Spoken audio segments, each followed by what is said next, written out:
when I tell you a nap is needed, I shouldn't need a nap. I just want one. It's gonna be okay. Yeah. There's so many things. So many things. So many things. Oh my God. Okay. Hey everybody, welcome back to another episode of Dance Talk Realness, a podcast where we discuss all nuances concerning education and dance, because the dance experience is an experience worth talking about. I'm your host, Truly B. I'm here with my awesome as always co-host, Gerald P. Hey. And today I am posing a question. So, what is a huge takeaway that you've gotten from someone who is in a different field that you apply to your dance journey? I don't know where that question came from. It just was like, I was laying in the bed when I should have been like sleep. I was in the bed and I was like, that sounds like a question. Yeah. Honestly, okay, so I've done a lot of sales. Currently doing sales now in my side hustle. And I think I just really take away, like, I guess, I don't know, this is the first thing that came to mind, and there's probably a lot of other things too, but I think in that like marketing sales position, I think I have really used a lot of those, obviously not identical, but kind of same mindsets when it comes to like recruiting for my dance program, finding ways that just really help, just sell what I'm hopefully will buy what I'm selling. Right. I mean, at the end of the day, it's like, it's really an experience, right? Like I'm selling an experience of like being a dancer for at least a year, and all the fun things that you get to do. And really what I'm hoping is to get repeat offenders, right? Like, I just want to get you in the door first and foremost. And once I got you there, then I'm like, how can I keep you there? Right. And I think a lot of those are like things that I've seen just in my many like retail and like sales jobs is like, really we want to get you in the door. And then once we get you in the door, now it's our job to keep you here and keep you there. So, I think which I think is good in the field of dance, because just like in any school subject, right, things can become very monotonous and it's the same thing every year. I know some dance teachers back in Texas, it's like they do everything the same, and sometimes I do that. Like I give myself like 2 to 3 years to be kind of like, all right, I like the way things went last year. I'm just going to copy and paste onto this year. But after a while, I have to like revamp and say, okay, no, I need to change this up a little bit. And I think when you're really when you do end up having people that stay with you, over the course of several years, they start to see, well, that's kind of similar to what we did the year before, or what they saw the class before them do, right? So you're constantly trying to change it up and to make it more interesting. So yeah, I think that would be, off the top of my head, like that's like the first thing I thought of was like, just, where we are marketers, we are promoters, we are salesmen of this experience, of this art. And so, yeah. What about you? What's your takeaway? I think one of the biggest takeaways that I've gotten is cutting losses. Because I am horrible at that. I will be like, but I want this piece to be like this. I want this movement here. I want this phrase here. And that idea of being able to say, you know what? But this legit just is not this is not a sound business practice. Like this is not gonna work. All right, cut those losses, go in this direction. Let's go. Mm-hmm.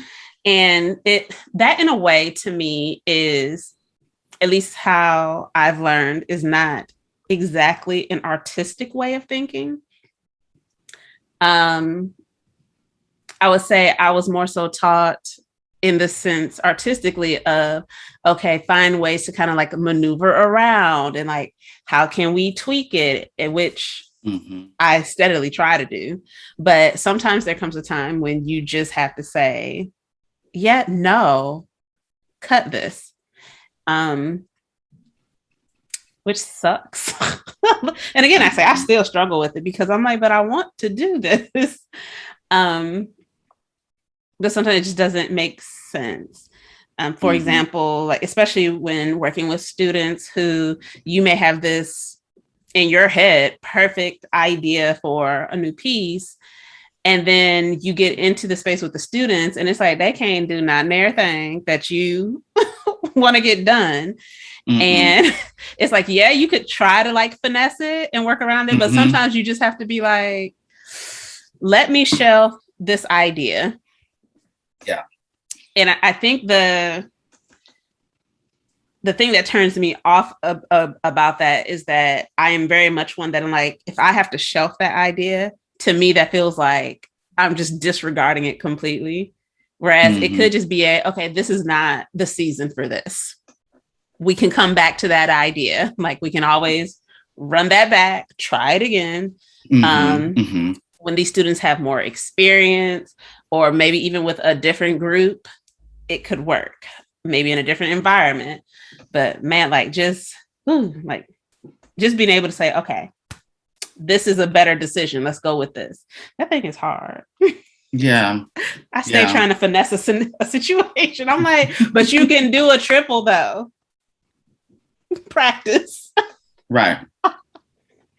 So, and I think it's the few times that I've been able to like suck it up and do it, that it has been beneficial to the students. I was still mad the whole time. Not gonna hold you. I was upset. I was bitter, but Yeah. it was beneficial for the students because it was like, oh, this is something I can accomplish now. Mm-hmm. And it was less struggly bus. I was just bitter. This past school year, I 100% did not cut losses, and I should have. I should have cut a couple of things, but I was determined. And then at the end, and this is why, because at the end, it wasn't what I wanted still. And I'm like, well, shit, for all that, I could have just waited and like just put it on the shelf, circled back when I had people who were like capable of doing what I was asking for. But you know, some people are hard headed and have to learn the hard way. Gotta like repeat the lesson a couple times to make sure it like soaks in. Right. But right. I'm trying to think if you have any others, because when I tell you the majority of people I hang with are artists, I don't be talking to nobody outside of the arts. Yeah. I really don't.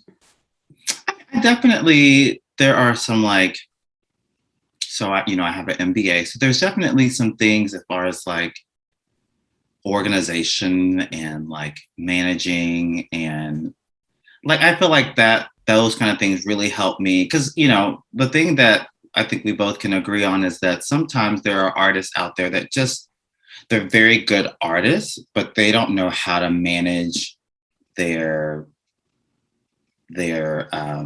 business. You know what I mean? Like, and I think that sometimes it shows. A lot of times it shows. It'd be out there.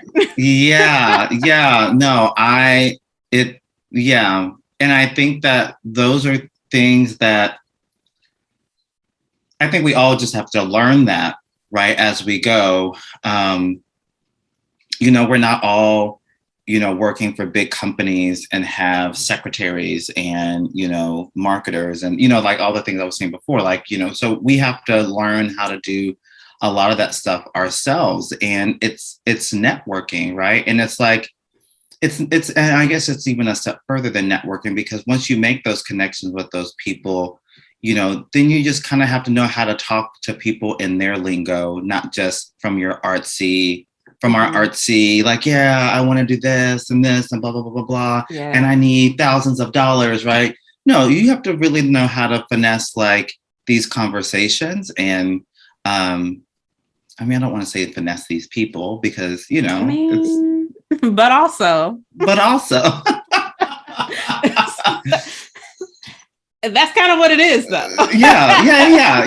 No, I mean, because when you're talking their language, I mean, that's really how you get them to work with you. But then also, when you do that, you just have to be on your shit about it. And like, I've worked with a couple people lately, actually, where somebody like, you know, I'm helping you out. I'm putting my name out there for it to help you.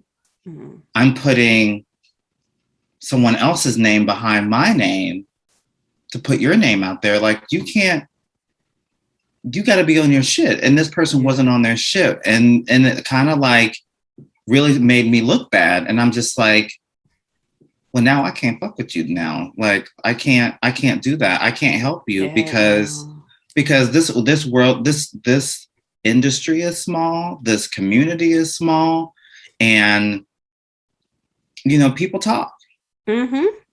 And so, you know, if you start to like, it's like, I don't want to, I mean, and with this person, I didn't want to burn a bridge with this person because I have helped this person out. This person has helped me out. And like, it's been really great. But it's like, if you are not going to, if you can't do those simple things that are just, it's just business, right? It's like, you have to be, oh, and I don't mind sharing because I'm not going to share names, and I don't know if this person even listens, but the people who are listening to this, and just so you can put this in context, it's like I helped somebody find rehearsal space, mm-hmm. and it was through another person that I work with, who then hooked me up with this person who had space. So I'm renting this space in my name, but really this person that I'm my friend is really using the space for their rehearsal. Yeah. So when the owner of the space calls me and he tells me all of the, you know, this is what you need. This is how you open the door. This is how you lock the door. When you close up space, this is how you need to make sure you sweep. You need to make sure that you put everything back in order. And I relay that to my friend. Hey, you know, this is the space I reserved for you. You know, it's this much money. It's blah, blah, blah, blah, blah. These are the, you know, this is how you get in. This is how you make sure the door is locked. This is what you need to do to make sure that everything is back neat. And I was reserving the space for 2 days. Mm-hmm. So I get a call from the studio owner at the end of the rehearsal and said, hey, I just went by the studio and realized that the door was unlocked. And I'm just thinking, oh my God, I'm so sorry. Like, I'm making up an excuse. Like, oh my God, I'm so sorry. Like, mm-hmm. I didn't realize, you know, maybe we just forgot to, like, you know, make sure that the door was locked. He was like, no worries, you know, just make sure for next time that, you know, you double check that. And I was like, okay, cool.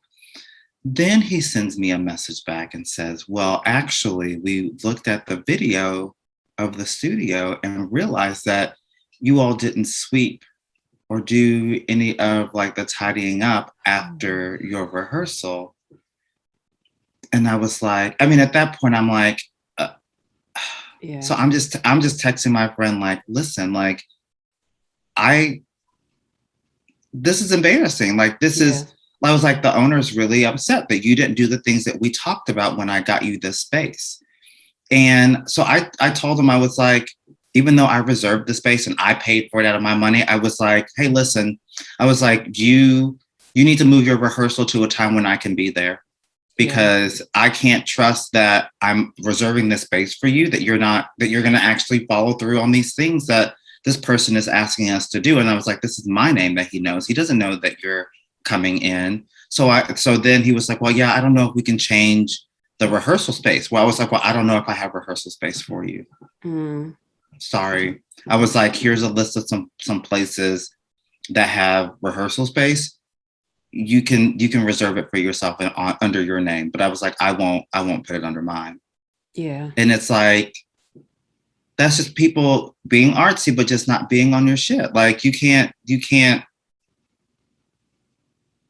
I want to be like, who the fuck do you think you are? Like, you're not like, Yes. I don't have to clean, I don't have to do, no. Like, actually, you No, do. you ain't nobody. I mean, if you're around here, no offense, you're around here rehearsing in Maryland and I'm finding you rehearsal space.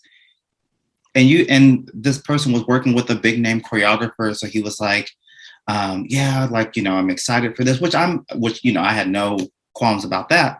But it's like, clearly this person don't got no hookups or anything here. So, Yeah. you know what I mean? Yeah, it was just really unprofessional. And I was really disappointed. And I was like, yeah, no, I won't do that again.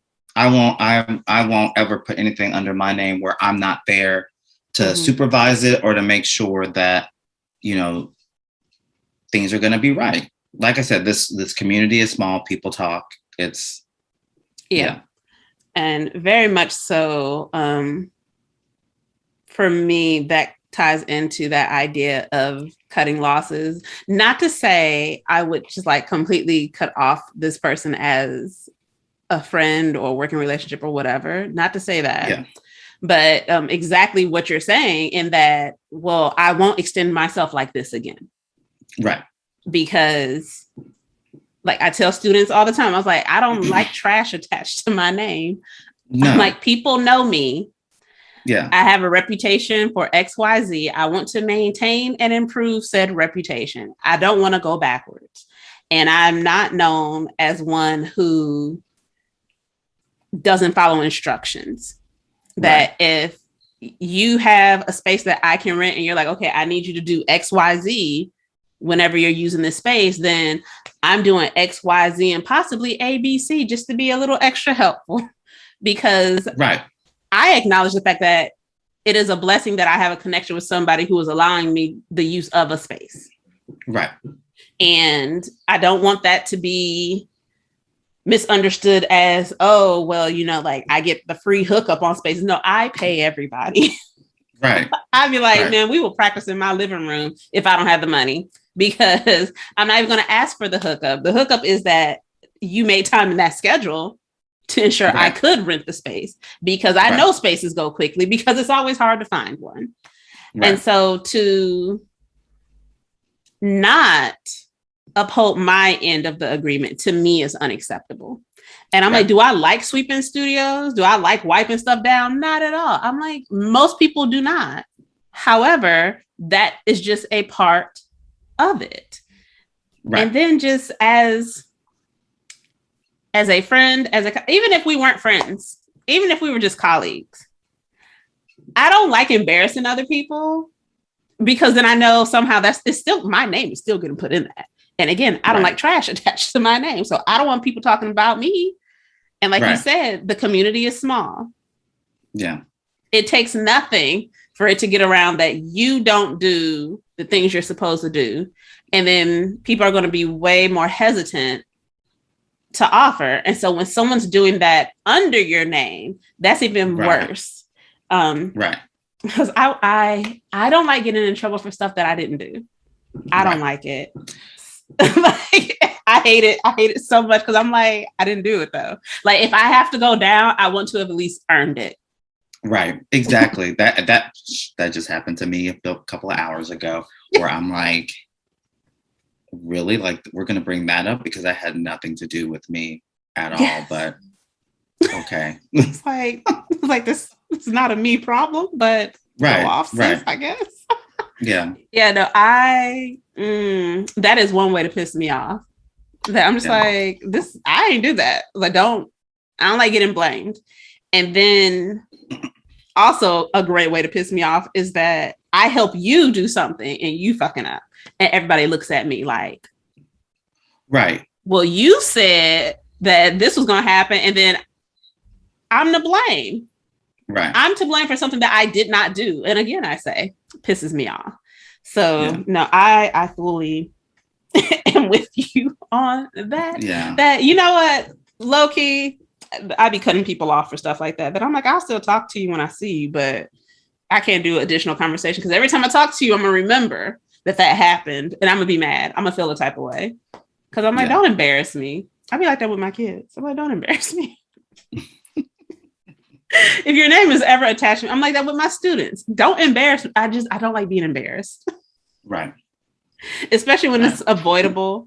Again, if I actually did the offense, fine. I just got to take that L. Fine. But don't let it be you and then everybody look at me. It's like, well, you the one who brought them over here. It's like, that's like you bring somebody to a party and they get drunk and they cutting up, dance on tables, breaking shit. And everybody look at you like, you brought this here. Right. Like, and all you can do is just be like, I did, didn't I? I'm so sorry. I didn't know they was gonna do that. Like I thought I thought it was gonna be fine. Yeah. And it sucks to find out. It sucks that that's how you find out that people won't always be about their business. Yeah. Which it's unfortunate, but yeah, adding something onto my schedule when I really don't. But honestly, if this works out, then I'm going to totally cut some things off or cut some things out of my very busy schedule. But I applied for a position still within my school. Okay. I was like, yeah, where are you going? Okay. Nowhere. For to do cheerleading, be the head cheer coach because I was the assistant 2 years ago or a year ago, 2 years ago.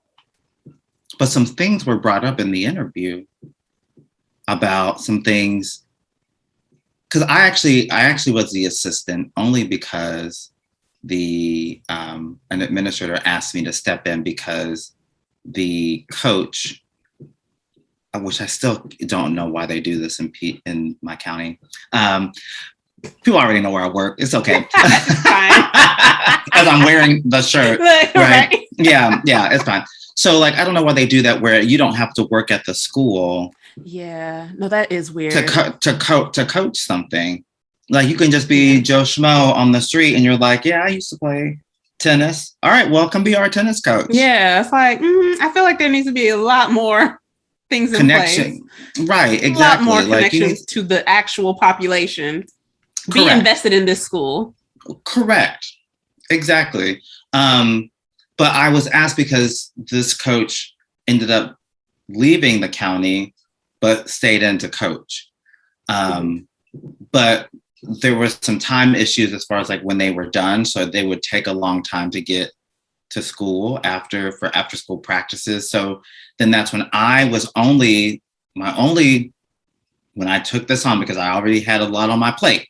But when I was asked to do it, they were like, we just need you to watch and supervise until the coach gets here, and then you should be fine. And I'm like, okay, I can do that. That's fine. Well, we have a new administrator over athletics involved and everything. And so that came up in my interview about students they were like, well, you were the assistant and I never saw you. And I know that there were some times when the squad would be unsupervised, and we just want to make sure that, they're always supervised. I go, well, that wasn't my issue. Yeah, like that wasn't me. That wasn't me. I was the assistant. Like, in fact, I was there so they weren't unsupervised. I was there so they weren't unsupervised. Right, exactly. And if they were ever unsupervised after that, then that wasn't me. Yeah, that wasn't you. That wasn't me. That was their head coach. So you may want to, if you want to bring that up during my interview, you may want to talk to the former head coach and see why they were unsupervised. Yeah. It's like, y'all tripping. Right. Well, when it was asked and brought up, I was like, well, let me clarify. Yeah. Why, if you saw that, let me clarify what that was. I was like, well, first of all, that was a lack of communication of the head coach to me about when practices were, because if it was down to the fact of she not being there and I'm not able to manage them or supervise them, we would not have had a practice. Yeah. And I said, I came on in September, or I said October, November-ish of 2019 because she needed help with making sure that they were supervised. Yeah. Until she got there. So if you didn't see me, it's because that also was not my role. That was what we discussed as head coach, assistant head coaches assistant coaches that I did not.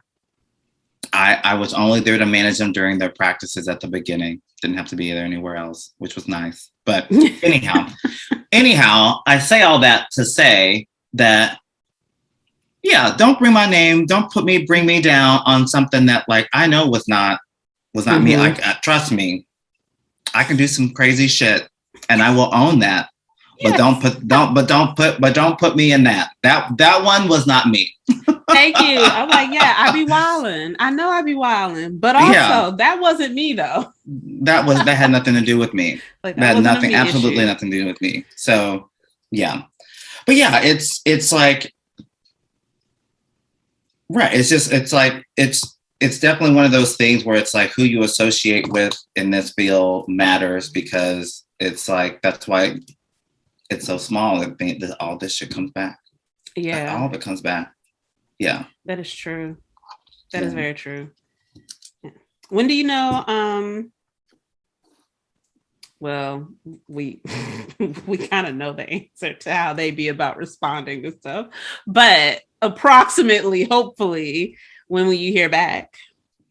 Well, there is no cheer coach, and so we're quite behind, being that football season and everything starts in like 3 weeks, and nothing has been done.